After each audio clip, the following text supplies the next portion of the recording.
Bueno, mis hermanos, como les venía diciendo, a lo largo de estas enseñanzas se han abordado muchas consideraciones que nosotros hemos tratado de relacionar con la doctrina de la impasibilidad.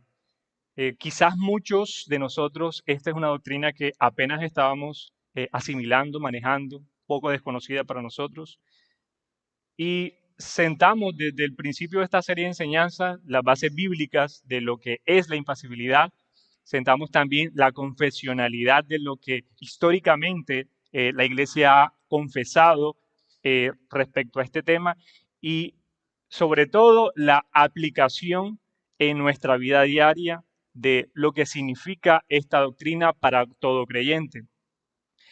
Todo esto ha convenido para ofrecernos ese panorama introductorio, pero este solamente debe ser el comienzo de lo que nosotros debemos hacer en el esfuerzo de la comprensión del ser divino. Nosotros como creyentes estamos llamados a continuar en el conocimiento de Dios y su palabra. Entonces, es un esfuerzo que parte de nuestras vidas en pro de la santificación de nuestra vida personal cristiana. Como bien lo dice el apóstol Pedro en 1 de Pedro 3:10, que este esfuerzo, aparte de ser un esfuerzo santificador, también tiene que ser un esfuerzo por defender lo que nosotros creemos. Como dice Pedro, para presentar defensa ante todo el que demande razón de la esperanza que hay en ustedes, mis hermanos. Y pues este tema en la actualidad genera una gran controversia y una controversia que quizás mis hermanos no es muy fácil, puede ser algo compleja y desafiante. Los detractores llegan desde varias fuentes teológicas, variedad de vertientes teológicas que quizás pueden confundir un poco y a menudo no se puede entender, digamos, los límites de lo que nosotros hemos creído históricamente frente a lo que otros intentan redefinir o intentan convertir esta doctrina en algo completamente diferente o quizás hasta nuevo. En esta enseñanza pretendo sentar las bases de un acercamiento de este estudio de la doctrina de la impasibilidad en el contexto de un ruidoso debate de todas estas objeciones que se han levantado particularmente en siglos recientes. Este debate viene de un tiempo muy reciente para acá. Estas objeciones pueden conducir peligrosamente a la negación del legado histórico que nosotros hemos acumulado en la progresión de la historia de nuestra fe cristiana. Y ese es el peligro.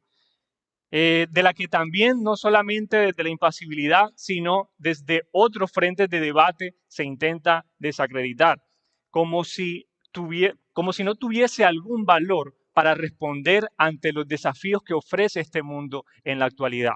Puede parecer que la doctrina que hemos sostenido históricamente se entiende como algo no actual y que no responde a los desafíos que hoy como iglesia estamos enfrentando. Entonces, hoy pretendo destacar que ese valor continúa vigente. Ahora, para el desarrollo de esta enseñanza, vamos a ver algunos aspectos. Primero que todo, vamos a tocar las semejanzas de lo que significa el debate actual de la impasibilidad. Las semejanzas entre lo que nosotros confesamos y lo que posiblemente algunas otras vertientes teológicas también tienen en común con nosotros.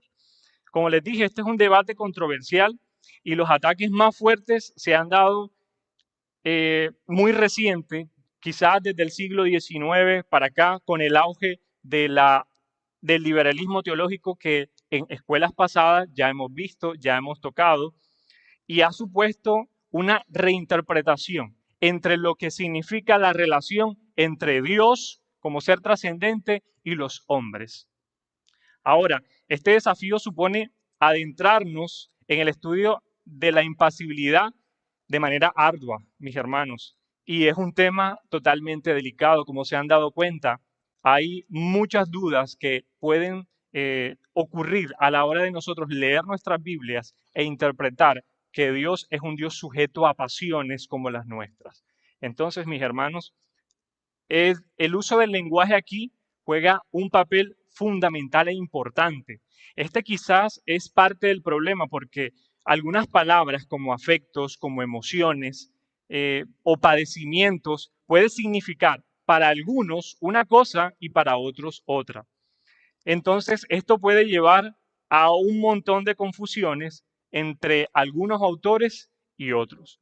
Por lo tanto, puede llegar a confundirnos cuando decidimos indagar un poco más profundo en este tema.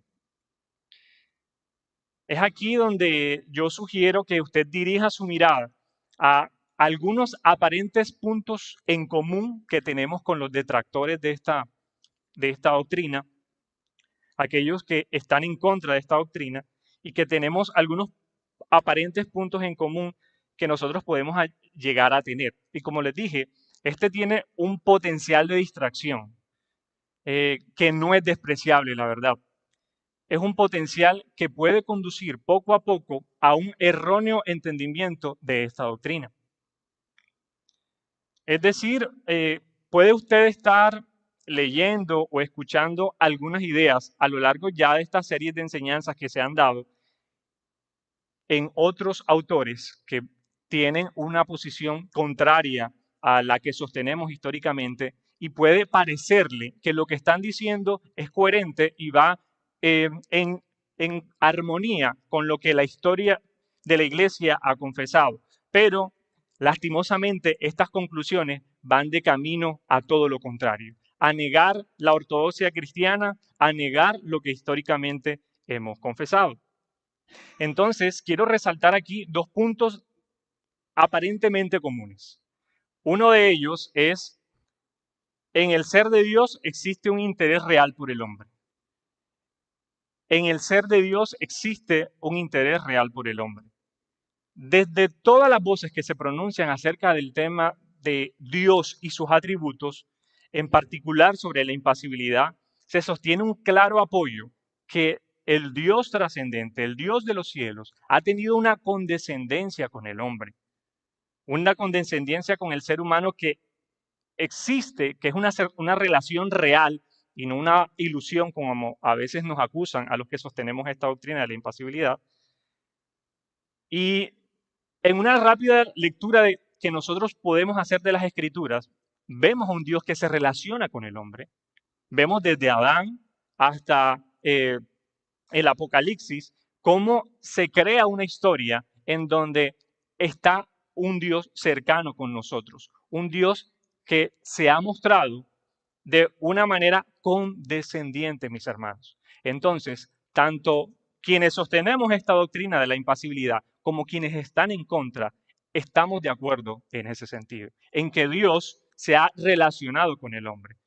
Ahora, estas relaciones pasan por todo tipo de intereses que tienen que ver tanto con las miserias del hombre como con las bendiciones.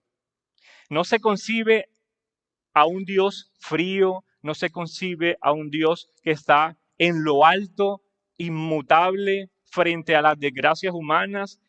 No se trata de que en Dios, para Dios, el ser humano no tiene un significado. Todo lo contrario. Para Dios, el ser humano tiene un significado.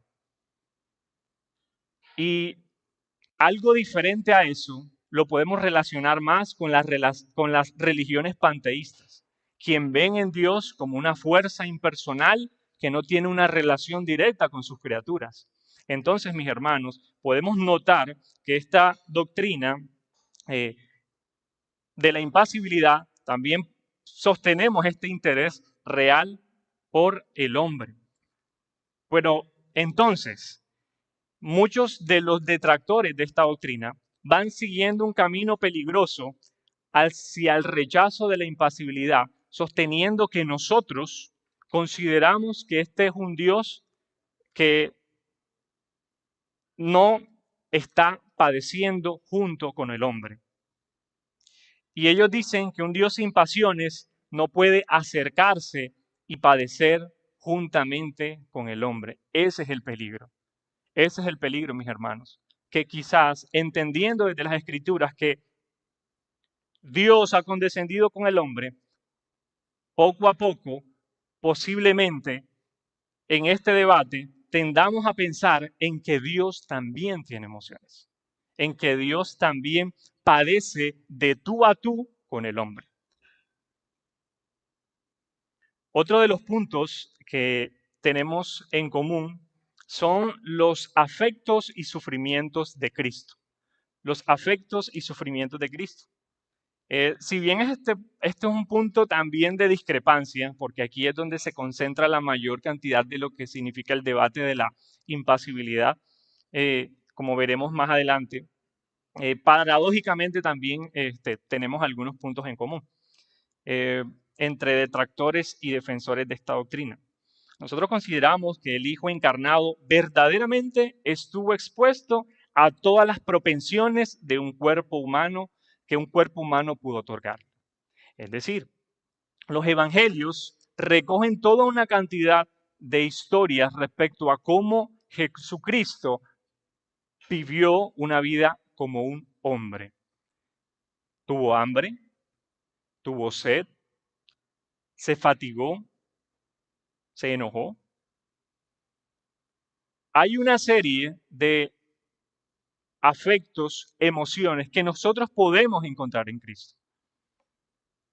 Y eso nosotros, quienes sostenemos la doctrina de la impasibilidad, también lo afirmamos. También lo afirmamos. De hecho, el credo apostólico, que es parte de nuestra herencia confesional, expresa lo siguiente: padeció bajo Poncio Pilato, fue crucificado, muerto y sepultado. Entonces, mis hermanos, de toda la cristiandad, nosotros hemos afirmado que el Cristo sufriente padeció en su cuerpo humano, padeció bajo el prefecto Poncio Pilato, fue crucificado, sometido al dolor de la crucifixión, fue muerto y fue sepultado. Mis hermanos, y estas características tienen que ver con un Cristo expuesto a emociones y expuesto a las debilidades, como dice el concilio, la declaración de Calcedonia, que son concomitantes a un cuerpo humano. Ahora, esta declaración siempre será afirmada a lo largo de toda la historia de nuestra iglesia, mis hermanos. Este credo apostólico va a estar recorriendo toda la confesionalidad de nuestra herencia confesional. Y es aquí donde debemos señalar el especial cuidado que debemos tener con la afirmación de que Cristo sufre en el estudio de esta doctrina, porque podemos ser tentados a seguir un hilo de argumentos así que inician con el sufrimiento de Cristo y terminan sosteniendo que como Cristo sufrió, entonces todo el ser divino, toda la Trinidad igualmente está sujeta a ese mismo sufrimiento. Y es una conexión que no se sigue y que históricamente no hemos sostenido. Entonces, ese puede ser el peligro de lo que hoy en el debate actual se está manifestando. Ahora, veamos entonces un poquito más a fondo lo que son las diferencias entre los pasibilistas y los impasibilistas en este debate. Algunas de las diferencias, quiero señalar tres. La primera es la negación de la enseñanza patrística y otra forma de interpretar el ser de Dios. Hay una gran diferencia, un extremado espectro de diferencias respecto a los que sostienen la pasibilidad en Dios. Les cuento que me llegó a sorprender la manera en que muchos sutilmente caen en despreciar la doctrina de la impasibilidad, ya sea de manera práctica o de manera teórica. Pero el espectro es demasiado amplio, mis hermanos. Y el espectro va desde los más radicales hasta los más moderados. Pero en todo eso, en toda esa gran variedad, existe quizás un tronco común de la cual empiezan a provenir toda esta serie de postulados a favor de que Dios tiene pasiones. Sobre todo, como les dije, este auge ha venido de unos siglos recientes para acá. Particularmente en el siglo XX se dio una explosión de un continuo revisionismo de lo que históricamente se ha creído. Entonces, toda esta teología contemporánea naciente empezó a rebatir las ideas y parte de esas ideas venían de este tronco común, lo que el teólogo Paul Gawryluk llama la teoría de la caída de la teología en la filosofía helenística. Bueno, suena como trabalengua, pero le voy a explicar brevemente en qué consiste. Esta teoría que sostiene el pastor, el teólogo Paul Gawryluk, tiene unos antecedentes importantes. Durante los primeros siglos de la Iglesia, para entrar en contexto, hubo una necesidad de dar claridad a todas las doctrinas más importantes que tenían que ver en relación con Dios y su naturaleza. Si usted estudia la historia de la Iglesia, fueron muchos los debates los que empezaron en los primeros siglos. La filosofía griega fue un medio por medio del cual los padres de la Iglesia usaron para definir el ser divino más apropiadamente. Dado las limitaciones de nuestro lenguaje, hablar de un ser que es diferente a nosotros se podía quedar corto, y de hecho se queda corto aún. Y la filosofía griega ofreció algunas herramientas de lenguaje para intentar estandarizar y definir apropiadamente lo que es el ser de Dios. Ahora, se le acusa a los padres de la Iglesia en que esta apropiación de este lenguaje fue simplemente calcar los términos que se usaban en esta filosofía griega pagana y trasladarlo al cristianismo sin ningún tipo de crítica, sin ningún tipo de aclaración. Pero este argumento va directo a desacreditar toda la teología clásica y lo que históricamente ha enseñado la Iglesia. Nosotros a lo largo de este año hemos tocado muchas enseñanzas que tienen que ver acerca del ser de Dios. Recuerden que se habló acerca de la metafísica, no sé si algunos logran recordar esa temática, y que se usaron bastantes lenguajes para explicar el ser de Dios y cómo ese lenguaje facilitaba un entendimiento y ciertas precisiones que de otra manera no se pudieran tener. De eso se trata la filosofía griega como herramienta para definir y comprender un poco más lo que significa el ser de Dios. Ahora, estos teólogos que sostienen la pasibilidad van directo a eso, diciendo, esto fue tomado de un origen pagano, entonces como es pagano, eso no se puede utilizar. Esto es lo que se llama una falacia genética. Condenar por el origen el argumento. Ahora, hay muchas evidencias que contrarrestan esto, la cual no quiero cargarlos con demasiados tecnicismos, pero les recomiendo mucho el libro El sufrimiento del Dios impasible de Paul Gawryluk, donde explica muy detalladamente acerca de cómo se da esto. Pero déjeme decirle que esta falacia de que como la filosofía griega es griega y pagana, entonces no se puede utilizar para definir cosas relacionadas con el cristianismo.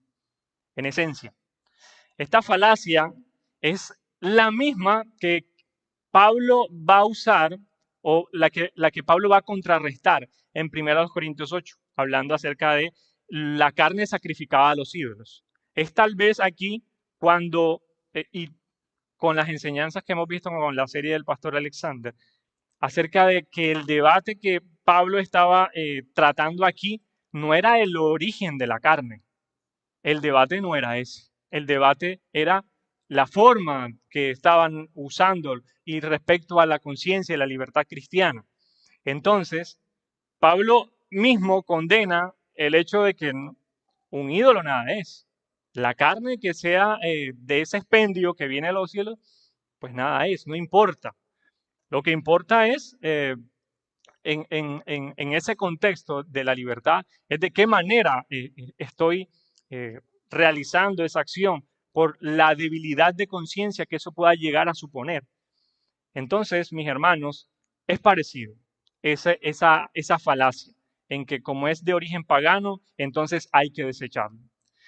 Estas críticas niegan no solamente la impasibilidad, sino todos los atributos que tradicionalmente hemos definido de Dios, negando la inmutabilidad, su omnisciencia, su simplicidad, su impasibilidad. Esto fue presentado, como les dije, como un medio para expresar de manera apropiada el ser de Dios. Y estos teólogos van a realizar entonces un contraste entre entre Dios y el mundo sufriente. Porque entonces, como las definiciones que actualmente tenemos de Dios no nos sirven, entonces hay que definir ahora una nueva manera de interpretar a Dios. Miren cómo se refiere Jürgen Moltmann acerca de la idea de un Dios impasible. Cito, dice, la divinidad aparece impasible, inmóvil, una y autosuficiente, frente a un mundo móvil, doliente, disperso e indigente. Mullmann interpreta aquí que como la tradición ha definido los atributos de Dios de una manera, esto no se corresponde con la realidad del mundo. Él dice, bueno, hay un Dios impasible, un Dios que está inmóvil, un Dios todopoderoso y trascendente, pero un Dios que está allá y no se compadece con el mundo de acá. Esa es la manera en que Mullmann interpreta que hace un daño el usar la filosofía griega para definir ahora la nueva realidad del mundo. Mullmann define como incapaz a ese Dios de obrar en favor de las criaturas. Un Dios que no se altera en lo más mínimo en el rescate por las desdichas de este mundo. Un Dios incapaz de amar o extender algún tipo de misericordia. Esto va a ser siempre una constante en todos los teólogos que abrazan esta teoría de descalificación del lenguaje griego. Y miren también Moltmann lo que dice citando a Miguel de Unamuno. Aquel Dios lógico, obtenido vía negationis, era un Dios en rigor, ni amaba ni odiaba, porque ni gozaba ni sufría, un Dios sin pena ni gloria, inhumano. Y su justicia, una justicia racional o matemática. Esto es una injusticia. Las definiciones que esta serie de teólogos van a plantear es frente a un Dios que está lejano, frente a un Dios que no está cercano. Esta vía interpretativa lleva necesariamente a encontrar un nuevo camino para conocer la naturaleza divina. Pues, como les dije, ellos no entienden que ese Dios no se corresponde con la realidad de las miserias humanas.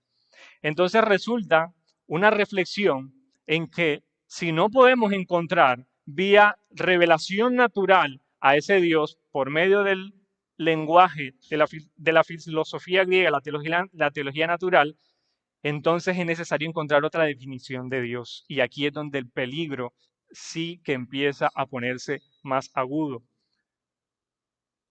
Dice Moltmann también, todas las afirmaciones sobre Dios deben ser al mismo tiempo afirmaciones sobre la propia existencia desde la perspectiva de la fe. ¿Qué quiere decir eso? Aquí Moltmann pone un punto de partida en que para una correcta comprensión del ser de Dios partimos de nuestra experiencia de fe. Es decir, nosotros tradicionalmente sostenemos desde la teología natural que podemos entender a Dios por sus obras, por toda la obra de la creación. Similar a cómo nosotros podemos llegar a comprender en algo lo que es un pintor por medio de su pintura. Aunque no vamos a definir completamente cómo es el pintor por medio de lo que él hace, algo nos tiene que decir. Entonces, por ejemplo, cuando vemos que el sol todos los días sale a la misma hora y luego regresa al día siguiente, podemos ver entonces en la creación que hay un Dios de orden, un Dios que refleja un orden. Y entendemos nosotros que la naturalidad no es orden, sino desorden, lo que algunos llamarían entropía. Pero entonces, como hay orden, debe haber detrás, pues, un ordenador. Esa es la vía de interpretación de la teología natural. Pero aquí lo que Mullmann propone es lo contrario. Él dice, no, ese telón de la creación no va a poder definir a Dios correctamente. Lo que verdaderamente puede expresar el ser de Dios es desde mi experiencia de fe. Entonces, ese se convierte en un peligro total.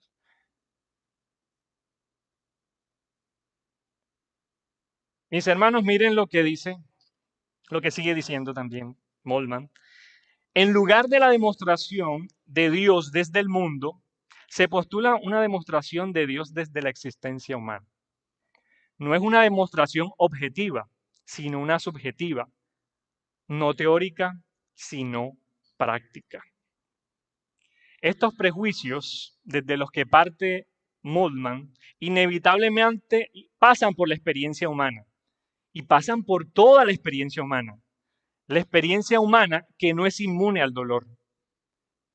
Una que está cautiva de la emoción, que ha padecido toda clase de placeres y de vicio, lo que lleva a la natural conclusión de que si nosotros padecemos, entonces es necesario que exista un Dios que padece también.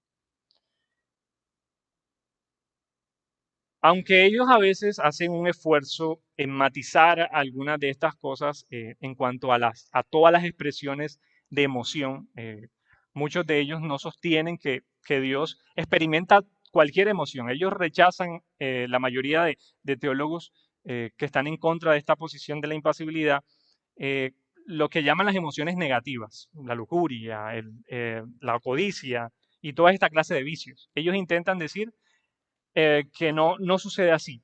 Pero mis hermanos, cuando se ha perdido un marco objetivo de verdad y se han negado todos los atributos de Dios, mis hermanos, esto es un despeñadero completo.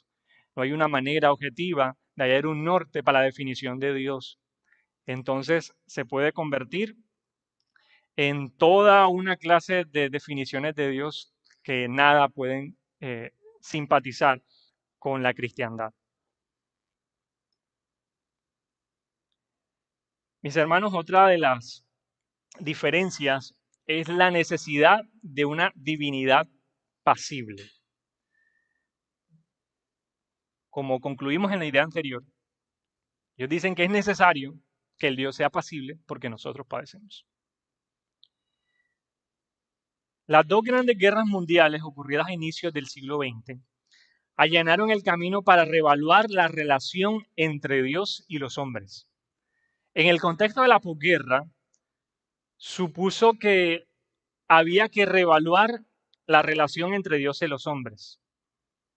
La teología contemporánea cambió este paradigma, pues el ser humano civilizado, guiado por la esperanza de la razón, quedó envuelto en una oscuridad y en un horror completamente grande por medio de estas guerras.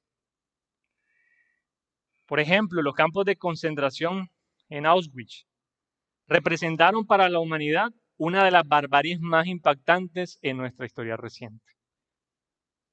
Para nosotros entender estas grandes catástrofes, pues nos resulta bastante doloroso. Y para aquellos que estaban en medio de ese contexto, aún más. Aquellos que estuvieron viviendo durante esos tiempos de oscuridad, de guerra, de desolación, representó un gran desafío. Y ahí es donde surge la pregunta para ellos: ¿dónde está Dios aquí? ¿Dónde está Dios? Si todo lo que veo es un panorama desolador y de horror que ennegreció la historia de la humanidad, ¿dónde está Dios? A lo que estos responden: un Dios que no puede padecer tampoco puede amar. Un Dios que no puede amar es un Dios muerto. Mis hermanos, la identificación del dolor y de este horror fue una manera, una vía para introducir la necesidad de un Dios sufriente. Ellos dicen, de alguna manera, Dios debe padecer junto a la miseria humana. Entienden que el sufrimiento humano está unido al sufrimiento de Dios de alguna manera, porque parece que es imposible que un Dios permita tanta calamidad a menos que Él tenga y sufra con el hombre. Justo González, un influyente teólogo e historiador latinoamericano, miren lo que dice: al sufrir con los oprimidos, Dios sufre en sí mismo opresiones e injusticias. Esta afirmación sugiere identificar el ser de Dios con una gran variedad de emociones. Ellos parten de la base de que para que Dios tenga que tener compasión, debe identificarse con el sufrimiento humano, el sufrimiento de un hombre caído. Ahora, también dice González: o Dios se compadece y sufre, o no sufre y por lo tanto ni se compadece ni se interesa. Se condiciona a Dios a padecer, parece que es la única vía. Mis hermanos, y como en escuelas pasadas se argumentó, el hecho de que una persona sufra para yo hacer misericordia con esa persona, no tengo que estar en el mismo lugar del sufriente. Se entiende que la compasión es sufrir con. Etimológicamente, la palabra compasión traduce eso literalmente, sufrir con. Entonces entienden que este sufrir con es que también se puede aplicar al mismo Dios, que para que Él tenga que ser compasivo, Él tiene que sufrir con una humanidad caída, doliente, sufriente. Así que no es verdad que para entender la desdicha de otro, yo mismo deba padecer. De alguna manera, yo necesite reproducir lo que la otra persona está viviendo en su situación emocional. Eso no es la manera en que me mueve a mí para sentir compasión y ofrecer ayuda. En el ejemplo que nosotros, que el pastor Alex citaba en su enseñanza pasada, él argumentaba, por ejemplo, en el ejemplo de un médico que necesita, eh, por ejemplo, hacer una cirugía, eh, una incisión quirúrgica de una fractura, por ejemplo, él tiene que permanecer impasible. Él no debe reproducir esa misma fractura para moverse a hacer misericordia con esa persona. De hecho, parecería más algo loco, como que yo llego a donde el médico y con mi brazo partido y él para moverse en compasión tenga que también partirse el brazo, sentir mi mismo dolor para poder obrar. Mis hermanos, eso es una locura. Y no solamente es una locura, también es moralmente reprochable que ese paciente fracturado le exija a su médico sufrir igual que él. Desear que otra persona sufra porque uno sufre, eso es egoísmo. Entonces, no es necesario, no se sigue que para que Dios tenga compasión con el hombre también tiene que padecer el ser de Dios de la misma manera que padece el hombre.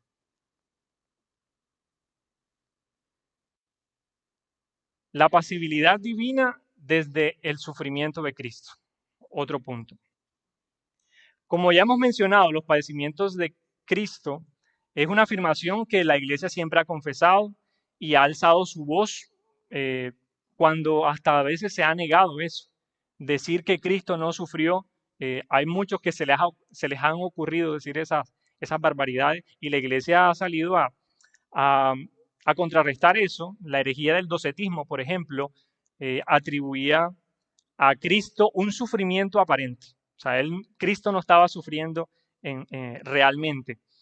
Y que por su naturaleza divina, Cristo debía ser inmune a ese dolor. Luego, la Iglesia salió a condenar el docetismo. Entre los que defienden la pasibilidad divina, este hecho del sufrimiento de Cristo es solo un punto de partida para demostrar que no solo es el Hijo, sino también sino también toda la Trinidad también sufre. La experiencia del Hijo afecta al Padre y al Espíritu Santo. Es decir, si el Hijo sufre, como sostenemos nosotros, entonces el Padre y el Espíritu Santo deben padecer también. Aparentemente suena lógico, pero mis hermanos, comprender el ser de Dios a ese otro que no es nosotros no se corresponde con las mismas categorías que nosotros podemos aplicar para nosotros. Este es un argumento sobre el que los padres de la iglesia se pronunciaron y condenaron los primeros siglos también, lo que le llamaron la herejía del patripacianismo, que consistía en no distinguir entre el Padre y el Hijo. La diferencia de las tres personas de la Trinidad, aunque esta herejía no estaba relacionada directamente con la impasibilidad, sino con todos los atributos del ser de Dios. Pero miren que no se sigue, o por lo menos los padres no interpretaron que por el hecho de que el Hijo fuese sufriente también le aplicara hacia toda la Trinidad estos calificativos. Otros entienden el sufrimiento de Cristo como la revelación que el Padre y el Espíritu Santo tienen la capacidad de experimentar pasiones. Ahorita les decía que ellos dicen la encarnación del Hijo es la que empieza a gestar en toda la Trinidad el sufrimiento. Es decir, por medio de Cristo es que empieza el ser divino a experimentar sufrimiento. Pero hay otra postura que argumenta que no es así, que el hecho de que el Hijo sufra es una evidencia de que toda la Trinidad también sufre. El mismo Mullman dice, parece más consecuente partir del axioma de la pasión de Dios para entender el sufrimiento de Cristo como la pasión del Dios apasionado. Esto, unido a la idea equivocada de compasión, lleva a Mullman a concluir que el acontecimiento de la crucifixión, el Dios pasible decide hacerse vulnerable y participar del rechazo de la misma manera en que el ser humano es rechazado. En otras palabras, la pasión y muerte de Cristo no es el principal acto de redención, sino la exposición de un Dios sufriente que padece con nosotros. O sea, que los términos de la obra de Cristo como una obra redentora ya no cobra tanta importancia. Ahora lo importante es que Cristo me demuestra que Dios también sufre. Y eso, mis hermanos, tiene serias complicaciones que no voy a abordar en la enseñanza de hoy porque puede llegar a extenderse y son muy complejas, pero de nuevo le quiero invitar el sufrimiento del Dios impasible de Paul Gabriel. Y para finalizar, mis hermanos, una posición pertinente frente al debate actual de la impasibilidad divina. Todo este cúmulo de ideas que miren que parece muy desafiante, quizás muy ruidosa, poco entendibles quizás, son difíciles de digerir y tienen razón. Extraviarse puede estar a la orden del día al intentar entrar en este debate. Sin embargo, desde la tradición apostólica y los grandes aportes de los padres de la Iglesia podemos seguir una línea clara que nos mantiene en un terreno seguro.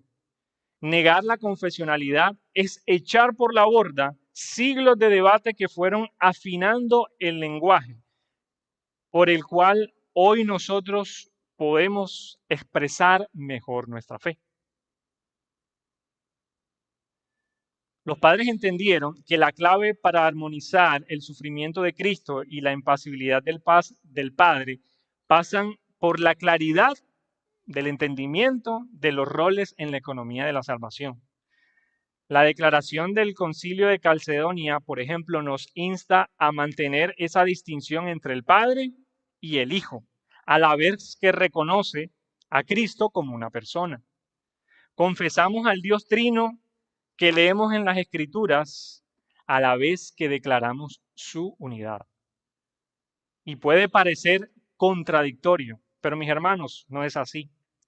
Donde el lenguaje doctrinal ha tenido limitaciones para definir con claridad algunos misterios de la encarnación, los padres de la Iglesia se valieron de paradojas para expresar una realidad que puede escapar demasiado a nuestra comprensión. Por ejemplo, Cirilo de Alejandría expresa así una de estas paradojas. Hizo suyo un cuerpo capaz de gustar la muerte, pero también capaz de resucitar, para que, aún permaneciendo impasible, pudiera decir en razón de su carne que se sometió al sufrimiento. Como les dije, mis hermanos, aunque estas oraciones parecen contradictorias, en realidad son una paradoja que intentan conciliar dos tensiones. La realidad de que Cristo ha sufrido verdaderamente en su carne, pero también que hay un Dios impasible, que no es movido por cualquier pasión similar a las humanas, sino que Él, sus atributos, su amor, su misericordia son absolutamente perfectas y no necesitan ningún tipo de sufrir con para ser movidos a conmiserarse con nosotros, los seres humanos. También Miletón de Sardes, por ejemplo, dice, el impasible sufre y no responde. El inmortal muere y lo acepta con paciencia. El que viene del cielo permite que lo entierren. Y todo ese lenguaje va a expresar para nosotros una confianza en sostener lo que nosotros hasta hoy confesamos como un legado histórico. Y como conclusión final, contemplamos con asombro la maravilla de la obra de Cristo, en la que por entero sufrió en todo semejante a nosotros. Admiremos al Padre eternamente amoroso, misericordioso, inmutable, impasible. Roguemos por sabiduría a su Espíritu Santo para exaltar tan grandes misterios que exceden a nuestra comprensión y que por la fe abracemos con devoción todas estas convicciones.